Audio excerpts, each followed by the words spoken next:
가지고 인생의 대주제 고통과 은혜라는 주제를 가지고 말씀의 은혜를 나누고자 합니다. 지금 우리가 1400시간 기도회를 하고 있는데 그냥 기도하지 않잖아요. 응답을 기대하고 기도하고 있습니다. 우리 민족은 기도 응답을 많이 받은 민족입니다. 일제 강점기 6.25 전쟁으로 말미암아 황폐하던 이 땅에 하나님께서 큰 은혜, 많은 은혜를 주셨습니다. 이 은혜로 말미암아 한국 교회가 세계사에 유례없는 영적 부흥을 경험했습니다. 동시에 경제 부흥도 이루었습니다.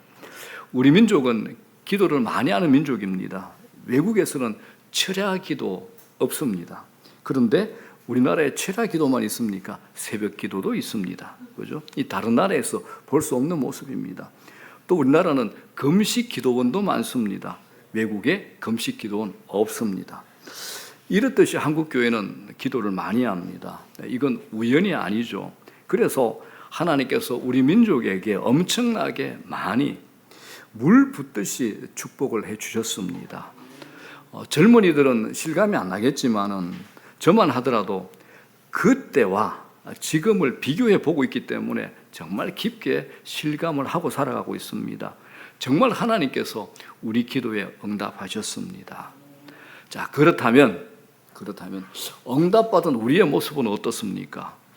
하나님께서 우리에게 주신 것을 우리는 선하게 사용하고 있습니까? 우리는 우리가 기도한 대로 응답받아야 한다고 생각을 합니다. 그런데 기도한 대로 응답받아서 좋은 경우도 있지만은 제가 살아보니까 기도한 대로 응답받지 않아서 더 좋은 경우도 있더라는 겁니다. 여러분들이 기도하신 거 한번 떠올려 보십시오. 기도한 대로 응답받지 않아서 더 좋은 경우도 많습니다. 많은 영적 거장들이 자신의 인생을 그렇게 고백하는 것을 제가 많이 듣고 봤습니다. 신약 성경 절반을 기록한 사도 바울, 몸 안에 이제 가시가 있었죠. 신학자들은 그걸 심한 간질이라 그러기도 하고 또 안질이라고도 얘기하기도 합니다. 사도 바울이 이걸 고쳐달라고 하나님께 3번 기도했더니 하나님께서 뭐라고 응답하십니까? 안 고쳐주시고 내 은혜가 네게 족하다라고 그 기도를 거절하셨어요. 이때 바울은 원망하지 않고 크게 기뻐한다라고 고백을 합니다. 달라진 게 없죠. 상황과 환경은 바뀌지 않았습니다. 몸의 간질, 눈의 안질은 그대로 있습니다. 그런데 바울은 크게 기뻐한다고 고백하면서 자랑한다고까지 얘기를 합니다. 왜 그럴까요? 여러분, 기도가 외적 상황을 바꿀 수 있지만 외적 상황이 바뀌는 것보다 더 중요한 것은 사실은 우리의 내적 변화입니다. 내적 변화죠. 내면의 변화입니다. 그래서 고통을 만났을 때 믿음만 있다면 어떤 고통 속에 있든지 하나님께서 준비해 놓은 것이 있다라는 것을 보게 되고 알게 됩니다. 이 기대감이 있는 거죠. 성경 안에 흐르는 거대한 주제로 우리 삶에 아주 실제적이고 구체적인 게 있습니다. 그건 바로 오늘의 주제, 고통과 은혜입니다. 성경 안에 큰 주제죠. 이 두 가지는 우리 삶 아주 가까이 있습니다. 이것에서 벗어날 수 있는 사람은 아무도 없습니다. 자, 우리가 사는 이 세상에 원칙이 있죠. 인과응보. 원인이 있어 결과가 따르는 이런 법칙에 익숙해져 있습니다. 이게 이제 과학적인 사고방식이죠. 공부했고 학습했고 이제 내류에 박혀 있습니다. 좋은 일에는 좋은 결과가, 나쁜 일에는 나쁜 결과가 따른다는 거죠. 이 원리에 따라서 이 세상은 보상과 처벌의 원리로 예외 없이 다 적용이 됩니다. 잘하면 상을 받고 못하면 이제 대가를 지불해야 되죠. 실수에도 대가를 지불해야 됩니다. 우리가 이 원리와 원칙에 아주 익숙해져 있습니다. 그런데 예수 믿는 우리에게는 이 법칙이 딱딱 맞아떨어지지 않는다는데 어려움이 있습니다. 구약 성경에 욥기가 나오죠. 욥은 너무나도 의로운 경건한 삶을 살던 사람입니다. 그런데 한순간에 재산, 자녀들, 건강까지 다 잃는 초특급 재난을 당합니다. 이때 옆에 있던 친한 욥의 친구들이 그 고난을 해석해 주려고 합니다. 욥을 도와주려고 하는데 욥에게는 아픈 얘기죠. 욥, 너 회개해야 돼. 네가 분명히 잘못한 게 있는 것 같아. 죄 없이 망한 자가 어디 있어? 이게 이제 인과응보적인 해석이죠. 죄를 지었기 때문에 그런 벌 받는 거 아니야, 이 이야기입니다. 우리도 이런 경우가 많습니다. 힘들고 어려운 일을 당한 사람에게 위로한다고 하는 말이 속을 뒤집어 놓는 경우가 참 많습니다. 그 위로는 참 어렵습니다. 여러분 잘 아셔야 됩니다. 함부로 아무에게나 위로한다고 아무 말 막 내뱉으면 절대 안 됩니다. 그 사람 마음의 심장을 도려내는 아픔을 또 하나 더하게 하는 경우가 있습니다. 자, 이거 실제입니다. 제가 아는 강남의 사랑의 교회 부목사 이야기입니다. 지금 이제 수원에서 개척해서 큰 교회를 하고 있는 분인데, 이 목사님이 사랑의 교회 부목사로 근무를 할 때 주일날 교회로 차를 몰고 가다가 교회로 가다가 3번 교통사고를 당했어요. 단 한 번도 자기의 과실이 없이 다른 차들이 와서 자기 차를 들이받았습니다. 그래서 몇 개월씩 병원에 입원을 했어요. 이상하죠? 주일날 예배 드리러 가는 길에 3번씩이나, 그것도 우리나라에서 도로가 또 얼마나 넓습니까? 그죠? 강남역 사거리 대로변에서. 자, 그때 이제 병문안 오시는 분들이 하시는 말씀 대체 2가지 안에 다 들어갑니다. 첫째, 목사님, 하나님께서 목사님을 정말 크게 쓰시려고 그렇게 다루시는 것 같아요. 이렇게 얘기하시는 분이 있고요. 둘째, 아주 조심스럽게 목사님 옆에 와가지고 귀에 대고, 목사님 혹시 은밀한 죄가 있으면 회개하셔야 돼요. 이제 여러분들 생각은 어떻습니까? 1번입니까? 2번입니까? 1번. 예? 1번이에요? 예. 정답은 둘 다 아닙니다. 인과응보적인 법칙에 익숙한 사람들은 다른 사람에게 고난이 있을 때 노골적으로 말을 하지 않지만 은근히 저 사람에게 무슨 숨은 죄가 있을 것이라고 짐작을 하죠. 무엇인가 고통의 원인을 찾아내려고 합니다. 여러분, 고통의 문제 그렇게 간단하지 않습니다. 고통은 다면체입니다. 다면체. 한 가지로 이해할 수 없는 겁니다. 병에 걸리고 싶어서 걸린 사람 있나요? 없습니다. 그런데 어느 날 갑자기 찾아온 겁니다. 이걸 해석할 수 있을까요? 유전자 문제인가요? 형제라고 다 걸리지는 않습니다. 저희 집안 형제들은 다 허리가 아프고 무릎이 안 좋아요. 팔종까지 전부 다. 저는 허리가 아프지 않습니다. 유독 저만 안 아픕니다. 이거 어떻게 설명해요? 어떤 사람은 평생 담배를 피우는데도 폐암에 걸리지 않고 잘 삽니다. 그 자랑하죠. 교통사고도 그렇습니다. 자동차들이 중앙에 선 하나 그어놓고 수없이 오고 갑니다. 알고 보면 아찔한 일이죠. 누가 술 먹고 중앙선 넘어오면 언제든지 무슨 일이 일어날 수 있습니다. 내가 운전을 잘하는 거하고 아무 상관이 없는 거죠. 지선아 사랑에 이렇게 알려진 이지선 자매도 교차로에 가만히 서 있는데 이화여대 앞에 음주운전 하던 사람이 일방적으로 박아서 전신 55%의 3도 화상을 입고 꽃다운 나이에 온몸이 다 녹았습니다. 인생 고통의 한가운데로 들어섰던 자매입니다. 여러분, 내 잘못이 아니라 나와 전혀 상관이 없는 닥치는 고통의 문제를 어떻게 해석해야 될까요? 날 때부터 난치병 앓는 아이들 있잖아요. 100만 명 중에 1명 정도가 걸리는 난치병에 걸린 아이를 기르는 부모의 심정은 어떻겠습니까? 예상이나 했을까요? 이 고통은 예고도 없이 갑자기 찾아옵니다. 그리고 이 고통에 대해 이해할 만한 설명이 붙지 않습니다. 그런 순간에 크리스찬들은 대개 하나님께 원망하죠. 하나님, 살아 계시기나 하신 겁니까? 내가 고통당하는데 하나님 어디 계셔요? 합니다. 그런데 하나님은 그 고통에 대해서 침묵하실 때가 많습니다.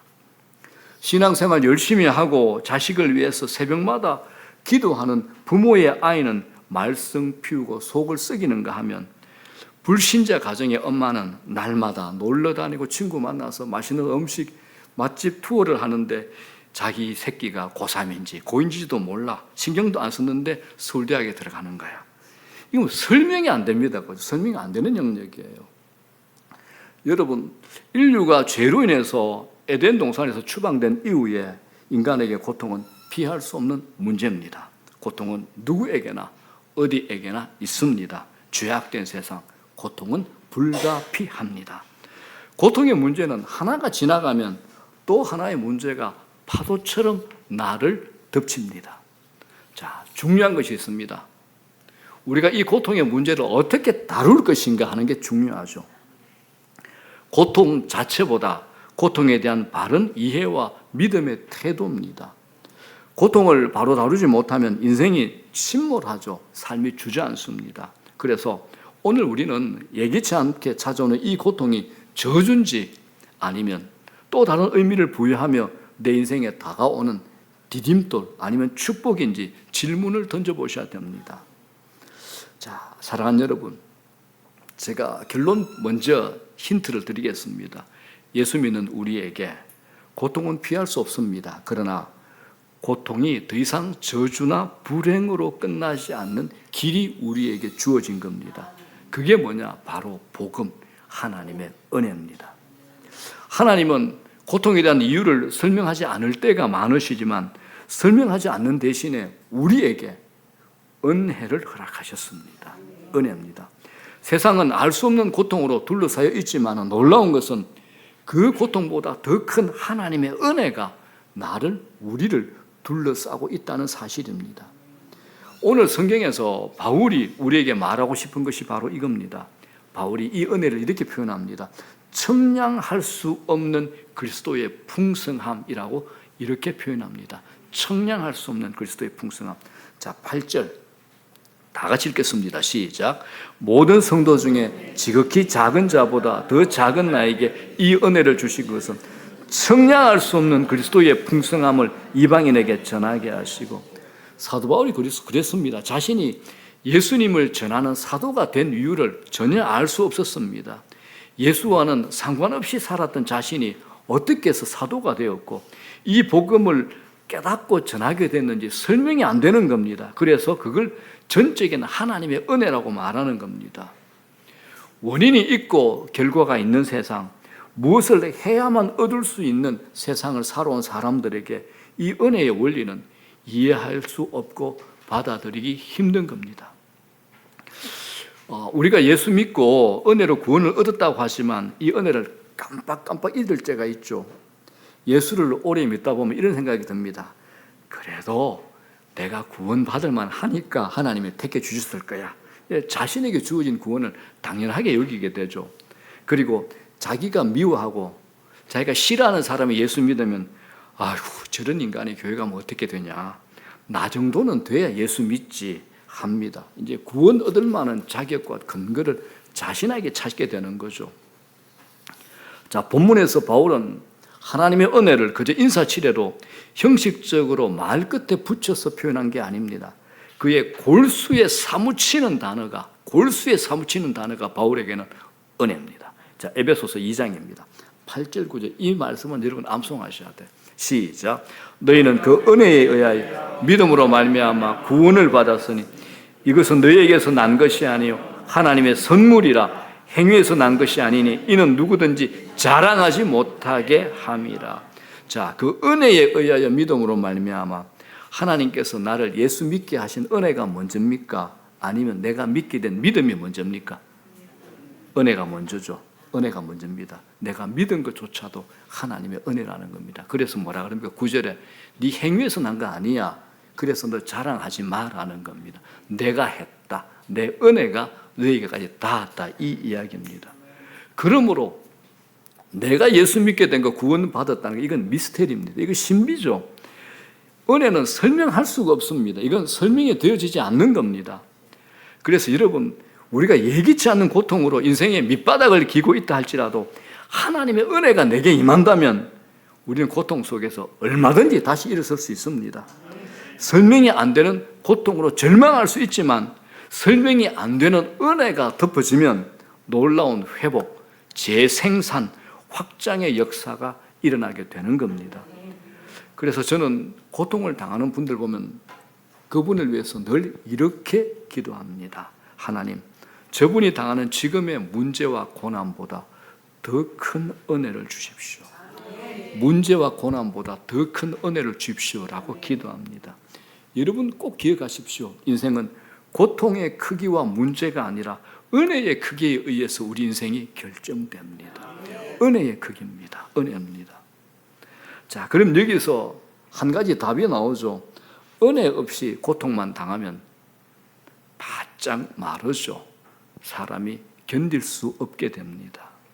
그러나 고통 자체보다 하나님의 은혜가 그 고통을 압도하게 되면 고통은 저주가 아닙니다. 은혜 없이 당하는 고통이 저주가 되는 거죠. 은혜 안에서 고통이 다루어지면 그때부터 고통은 우리를 짓누르는 것이 아니라 우리를 더 풍성한 세계로 이끄는 비밀, 시크릿이 됩니다. 이 비밀을 경험하고 아는 여러분들 다 되시기를 주의 이름으로 축복합니다. 저도 고생의 면허증이 있거든요. 저 고생의 면허증이 있어. 어떤 분들 저 보면 목사님 하나도 고생 안 했을 것 같아요. 저 웃습니다. 저 정말 고생의 면허증이 있습니다. 그런데 그거 다 해석되어지고 이제는 압니다.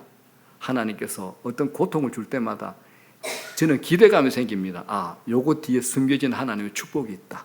놀라운 게 있다. 기대감이 있습니다. 여러분 이렇게 사셔야 됩니다. 이거는 저처럼 저도 우울증 기질이 좀 있거든요. 저 자신에게서는 절대 나올 수 없는 겁니다. 하나님의 은혜를 통해서 얻게 되는 겁니다. 자, 좀 전에 나왔던 지선아 사랑의 이지선 자매가 이렇게 고백을 합니다. 다 같이 한번 읽어볼까요? 시작. 어떤 고난은 사람을 죽이기도 하죠. 어떤 경우에는 고난이 사람을 새롭게 태어나게 한다. 아멘. 자, 이렇게 말할 수 있는 비밀이 뭘까요? 은혜입니다. 은혜입니다. 은혜. 여러분, 우리 인생 알 수 없는 것들로 가득 차 있습니다. 제가 어떻게 예수 믿게 됐는지 저는 이 기적 중에 기적입니다. 한국이라는 나라 수많은 절, 무당, 유교 문화로 가득 차 있는데 내가 예수 믿고 이 자리에 앉아서 예배하고 있고 설교하고 있다는 거 생각해 보면 저는 아무리 봐도 예수 믿을 사람은 못 되었거든요. 저는 불교 가정에서 예수를 믿게 되어서 그런지 제 자신이 너무너무 신기합니다. 또 제가 살아오는 동안 지은 죄가 얼마나 많겠습니까? 많은 분들이 목사님은 좋으시겠어요. 죄도 안 지으시고. 웃기지 마십시오. 제가 살아오는 동안 지은 죄가 얼마나 많았겠습니까? 만약 그 죄를 다 열거한다면 그 분량이 얼마나 될 것 같습니까? 엄청날 겁니다. 여러분, 말이나 생각으로 지은 제 죄가 얼마나 많을까요? 그 중에 1000분의 아니 10,000분의 1이라도 드러난다면 내 가족이라도 저를 용서해 줄까요? 벼락 안 맞고 산 것이 다행입니다. 여러분, 하나님께서 우리의 죄를 따진다면 살아남을 사람 아무도 없습니다. 한 사람도 없습니다. 그래서 에베소서 3장이 이렇게 얘기하죠. 우리는 본질상 진노의 자녀다. 이게 우리 진짜 신분입니다. 우리는 본질상 하나님의 진노의 자녀들인 겁니다. 이게 원래 우리 신분입니다. 내 이마에 딱 찍혀 있는 겁니다. 본질상 진노의 자녀 손희성. 그런데 왜 이런 나에게 하나님의 은혜가 밀고 들어왔을까요? 이해가 안 되는 겁니다. 하나님은 왜 엄친아요? 가족을 부양하고 보호하는 최고 사냥꾼인 남성다운 에서는 놔두고 교활하고 잔머리 대가 거기다가 질도 안 좋은 야곱을 선택하셨을까요? 그리고 야곱의 하나님으로 불리는 것을 좋아했을까요? 이거 이해와 해석은 안 됩니다. 다윗도 하나님께서 긍휼히 여기 있어서 그렇지 사고 많이 쳤습니다. 밧세바 사건, 인고조사 사건들을 보면 재기불능입니다. 그런데 성경의 평가는 뭡니까? 내 마음에 합한 자. 그 계보를 통해서 예수 그리스도 메시아가 나오게 된 겁니다. 놀라운 일입니다. 신기하고 이해가 안 됩니다. 아무리 생각해도 이해 안 되는 사람이 신약에 또 있죠. 누굽니까? 예수님의 수제자. 성경에서 제자 이름 중에서 늘 첫 번째 등장하는 이름 베드로입니다. 그를 보십시오. 베드로는 예수님의 수제자지만은 자주 사고 쳤잖아요. 나중에 배반을 내 예수님을 저주까지 해 도망쳐. 그런데 그 이후에 사도행전에 나타난 베드로 보게 되면 어떻습니까? 기가 막히게 위대하게 찬란하게 쓰임을 받습니다. 이거 어떻게 해석을 합니까? 요셉을 보십시오. 어릴 적부터 노예로 팔려가서 그 어려움 당했다면 심각한 문제아로 자라나서 사고를 쳐도 수없이 쳤을 겁니다. 출세를 했어도 자기의 상처와 고통을 생각하면 수없는 사람들의 목을 날려버릴 수 있는 그런 사람이 되었을 겁니다. 그런데 그는 시련과 배신을 당한 사람 같지 않게 부드럽고 반듯합니다. 무엇이 그의 인생 안에 들어왔기에 고통 속에서도 그런 모습으로 일어설 수 있을까요? 이해가 안 되고 설명이 안 되죠.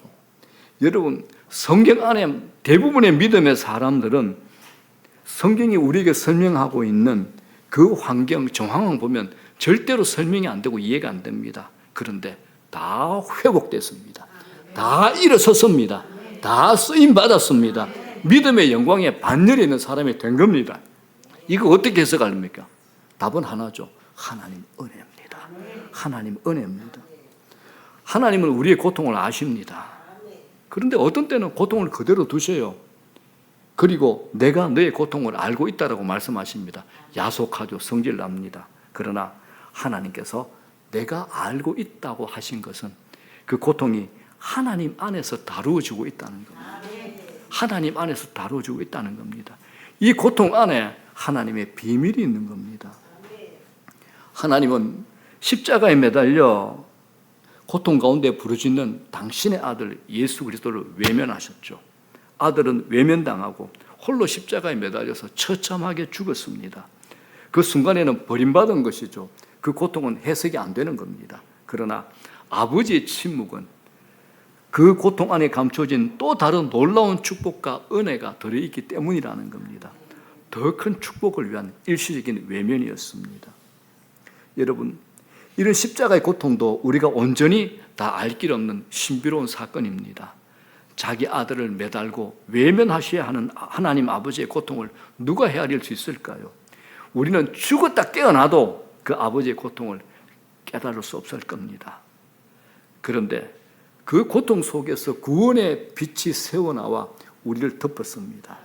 우리를 죄에서 구원하여 영생하도록 하기 위함이었죠. 이것이 하나님 은혜라는 겁니다.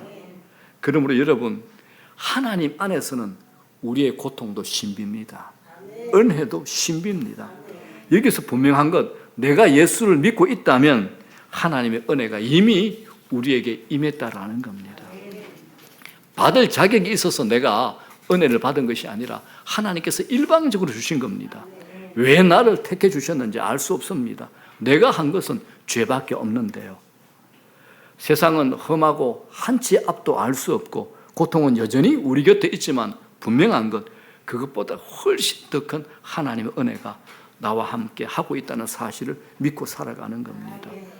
자, 사랑하는 여러분, 은혜를 경험하셔야 됩니다. 은혜를 아셔야 됩니다. 은혜를 알고 경험하면 모든 것이 달라집니다. 하나님의 은혜를 아셔야 됩니다. 설명할 수 없는 상황 속에서도 거대한 하나님의 은혜의 손길이 내 인생을 붙들고 있기 때문에 지금 우리가 살고 있는 겁니다. 앞으로 고통 다가올 겁니다. 그러나 그 고통보다 더 큰 은혜가 내 인생을 세우실 것을 믿기 때문에 우리는 오늘도 하나님의 샬롬 평강 안에서 살아가게 되는 겁니다. 은혜를 깨닫는 거 생각보다 쉽지는 않습니다. 제가 조카들을 통해서 경험한 게 있습니다. 저도 젊었을 때 이놈들이, 우리 조카들 어릴 때 제가 사준 아이스크림을 먹고 있으면서 내가 한 입만 달라는데 안 주려고 합니다. 아니, 내가 사줬는데 분명히 한 입만 주면 또 사주고 또 사줄 건데 안 줍니다. 조카놈은 자기 손에 있는 것은 무조건 자기 거래 우기고 고집을 부리는 겁니다. 자기 손에 있는 게 전부인 줄 아는 거죠. 이것처럼 은혜를 깨닫는 거 생각보다 어렵습니다. 그래서 세상에는 배은 망덕이 많습니다. 어떤 심리학자가 아주 재미있는 특이한 실험을 했습니다. 미국에서 있은 일이에요. 자기가 사는 동네의 한 구역을 택해가지고 집집마다 매일 아침마다 집집마다 $10씩 갖다 놓은 후에 그 결과를 관찰을 한 겁니다. 자, 실험 첫날 사람들은 아니 왜 $10를 갖다 놔? 미친 사람 아닌가 의아해하면서 슬그머니 돈은 다 집에 가더랍니다. 이제 사흘이 지났어요. $10씩 집 앞에 놓고 가는 사람 이야기로 동네가 떠들썩해진 거야. 이제 둘째 주가 됐어요. 이때는 이제 현관 앞에 나와서 돈을 기다리는 사람이 생겼어요. 셋째 주가 돼서 돈을 받는 것을 하나도 이상하게 여기지 않더라는 겁니다. 자, 넷째 주 아주 당연한 것처럼 다 돈을 다 집어가더랍니다. 자, 실험 기간 한 달이 지났어요. 심리학자가 이제 돈을 집 앞에 놓지 않고 그냥 동네를 지나갔습니다. 그러더니 사람들이 매우 불쾌해하면서 왜 오늘은 안 주고 하느냐며 따지더랍니다. 우리가 보면 이상한 사람들이죠. 여러분들이라면 어떻게 했을 것 같습니까? 우리가 그렇다라는 겁니다. 이게 우리의 모습이라는 겁니다. 사람들은 이유 없이 베풀었던 은혜를 당연한 것처럼 생각하게 되었고 고마워하기는커녕 오히려 주지 않는 것을 서운해하고 불쾌하더라는 겁니다. 이 마을 사람들의 모습에서 하나님의 한량없는 은혜를 받으면서도 감사할 줄 모르는 우리의 모습을 볼 수 있습니다. 자, 여러분, 맛을 본 사람은 압니다. 은혜를 아는 사람에게는 그것보다 더 크고 놀라운 것이 없습니다. 그것보다 더 황홀한 것, 위대한 것은 없다는 겁니다. 이 세상 어떤 것과는 바꿀 수 없습니다. 주님의 은혜가 놀랍습니다. 이지선 자매가 사고 후에 10년 만에 새롭게 지선한 사랑에 저 책을 냈습니다. 그녀는 얼굴과 몸이 일그러졌지만 자신이 지금 누리는 행복은 이전과 비교할 수 없을 정도라고 합니다. 그는 재처럼 타버린 나에게 하나님께서 화관을 씌워주셨다라고 간증을 합니다. 하나님께서 화관을 씌워주셨다. 이게 뭘까요? 은혜의 힘입니다. 고통보다 더 큰 은혜가 그의 인생을 덮었기 때문입니다. 자, 고통은 우리의 힘을 빼게 만듭니다. 우리의 약함을 인정하게 만들죠. 바울의 고백을 한번 볼까요? 자, 고린도후서 12장 9절 10절 다 같이 시작. 나에게 이르시기를 내 은혜가 네게 족하도다. 이는 내 능력이 약한 데서 온전하의 짐이라 하신지라. 그러므로 도리어 크게 기뻐함으로 나의 여러 약한 것들에 대하여 자랑하리니 이는 그리스도의 능력이 내게 머물게 하려 함이라. 그러므로 내가 그리스도를 위하여 약한 것들과 능력과 궁핍과 박해와 곤고를 기뻐하노니 이는 내가 약한 그때의 강함이라. 여기서 제일 많이 나오는 바울의 고백이 뭡니까? 약함이죠. 약함입니다. 바울은 자신이 약할 때에 온전해지고 약할 때에 그리스도의 능력이 자신에게 머물고 약할 때 강해진다고 합니다. 여기에 여러분 비밀이 있습니다. 여러분 기독교에는 성경에는 강자의 이미지는 없습니다. 십자가 보십시오. 예수님께서 무능한 자로 십자가에 그냥 죽으셨잖아요. 예수님께서는 약한 자 중에 약한 자로 생을 마치셨습니다. 완전히 힘을 빼셨죠. 모세가 언제 쓰임 받았습니까? 애굽의 왕조로 힘이 넘쳐 애굽 사람을 죽일 때 쓰임 받았습니까? 아닙니다. 모세가 힘이 넘칠 때는 하나님께서 모세를 쓰시지 않으신 겁니다. 미디안 광야에서 40년 동안 돌다가 80세 노인이 되었을 때 하나님께서 모세를 부르셨습니다. 그때 모세의 손에는 지팡이 하나밖에 없었죠. 그때 하나님이 부르셨습니다. 사도 요한이 밤모섬에 유배되어 약해질 대로 약해진 그때에 그에게 계시가 임해 성경의 마지막 요한계시록, 인류의 마지막을 기록한 요한계시록을 사도 요한을 통해서 기록해 하셨습니다. 다윗 왕도 사울 왕에게 쫓기면서 광야의 비참함을 당한 후에 하나님께서 그를 이스라엘의 왕으로 세우신 겁니다. 실제로 우리는 강자의 유혹이 있습니다. 하나님 없이도 능력 있는 삶을 살고 싶어 합니다. 이거 큰 교만입니다. 하나님께서 꺾어버리셔요. 우리는 우리의 능력을 드러내려고 해서는 안 됩니다. 항상 하나님을 의지함으로 하나님의 일하심, 하나님의 능력을 드러내셔야 되는 겁니다. 하나님의 능력을 의지함으로 나를 통해 하나님의 능력이 드러나도록 하셔야 됩니다. 하나님이 드러나셔야 됩니다. 그래서 이 목사라는 직분이 제일 위험합니다. 아차 잘못하면 사람들에게 존경받기 제일 좋지 않아요. 그런데 제가 몇 주 전에 말씀드렸지만 목사는 안내판입니다. 안내판은 절대로 검칠하지 않습니다. 검칠하면 하나님이 뽑아버리십니다. 이건 아주 위험한 거죠, 여러분들. 하나님께서 우리 잘 아십니다. 우리는 약해지지 않으면 하나님을 의지하지 않는다는 것 하나님 너무 잘 아십니다. 우리는 내가 약한 것이 불편합니다. 자존심 상합니다. 그런데 하나님께서 그걸 사용하십니다. 우리가 약할 때 하나님의 능력이 내게 채워집니다. 우리가 약하지 않으면 하나님의 능력이 우리에게 절대 채워지지 않습니다. 성경의 모든 인물 보십시오. 힘 다 빼게 만들고 하나님께서 그 사람에게 능력을 주시고 그 사람은 온전히 하나님께 영광을 돌리게 하신 겁니다. 우리는 내가 모든 것을 좀 갖추면 잘 될 것이라고 착각을 합니다. 그러나 하나님의 은혜는 질그릇 같은 약한 그릇에 담깁니다. 하나님께서 은혜를 베푸지 않으시면 살아갈 수 없는 사람에게, 그런 은혜를 사모하는 사람에게 은혜가 주어지는 겁니다. 여러분들이 강자일 때 기도가 잘 되나요? 아닐걸요. 약자일 때 기도가 잘 될 겁니다. 우리가 약해야 하나님과 함께하는 시간이 많아지는 겁니다. 기도가 길어지죠. 하나님께 더 많이 엎드리게 됩니다. 기도가 길어진다는 것은 하나님을 더 많이 의지한다는 겁니다. 그 상황 속에서 하나님을 더욱 바라고 하나님과 많은 시간을 가지게 됩니다. 하나님께 더 많이 엎드려 기도하다 보니까 하나님의 능력이 내 안에 머무는 것을 경험하게 됩니다. 요사이는 이제 어딜 가나 자존감을 굉장히 강조합니다. 그러나 여러분 착각하지 마십시오. 우리의 자존감은, 나의 자존감은 내가 나를 어떻게 생각하고 남이 나를 어떻게 생각하는 것이 아니라 하나님이 나를 어떻게 보시느냐, 여기에 근거하셔야 됩니다. 이게 우리의 자존감입니다. 나의 가치, 우리의 가치는 십자가에 내놓은 하나님의 목숨 전부를 죄로 물든 우리의 몸값으로 지불한 것으로 충분하기 때문입니다. 자, 이제 말씀 정리합니다. 우리에게 필요한 것, 고난이 내게 찾아오지 않는 것, 내게 주어진 고통이 빨리 지나가는 것, 이거 아닙니다. 진짜 우리에게 필요한 게 뭘까요? 하나님 은혜입니다. 하나님 은혜입니다. 은혜. 내 능력, 나의 잘남이 아니라 예기치 않는 순간에 다가와 나의 삶을 애워사는 하나님의 은혜만 있다면, 이게 경험되어지고 여기에 대한 믿음이 있다면 우리는 세상 사는데 두려울 것이 없는 겁니다. 내 힘과 내 재주와 내 노력, 그런 것들은 한 방에 바람과 함께 다 사라질 수 있는 겁니다. 우리는 내가 모든 걸 다 갖추면 잘 될 것이라고 착각을 합니다. 그러나 하나님 은혜, 좀 전에 말씀드렸듯이 질그릇 같은 약한 그릇에 담깁니다. 하나님께서 은혜 베푸지 않으시면 살아갈 수 없는 사람에게 은혜가 임하는 겁니다.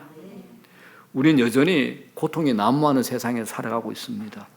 피해갈 수 없고 이해할 수 없는 고통이 우리를 절망하고 좌절하게 할 수 있지만은 또한 놀라운 하나님의 은혜가 그 고통을 애워사는 은혜의 멋진 조화 속에서 고통에 매몰되지 않고 하나님의 은혜로 더욱 비상할 수 있기 때문에 우리에게 소망이 있는 겁니다. 여러분, 고통 피할 수 없습니다. 목사님, 저는 피할 수 있을까요? 저도 못 피합니다. 피할 수 없습니다. 그러나 내가 두려워하지 않을 수 있는 것, 내가 두려워하지 않을 수 있는 것, 청량할 수 없는 그리스도의 풍성한 은혜가 나를 사로잡는다면 나는 언제라도 넉넉히 이길 수 있기 때문에 이렇게 고백하는 겁니다. 제발 여러분, 고통 속에서 혼자서 몸부림치지 마십시오. 절대 못 이깁니다. 혼자서 몸부림치지 마십시오. 하나님 은혜의 바다로 나오셔서 그 은혜를 누린다면 고통이 영광으로 변하는 역사가 일어나게 될 것입니다. 다 이해할 수 없지만 그 고통 속에 하나님의 뜻이, 하나님의 일하심이, 하나님의 우리와 함께 하심이, 하나님의 놀라운 계획이 있음을 분명히 믿습니다.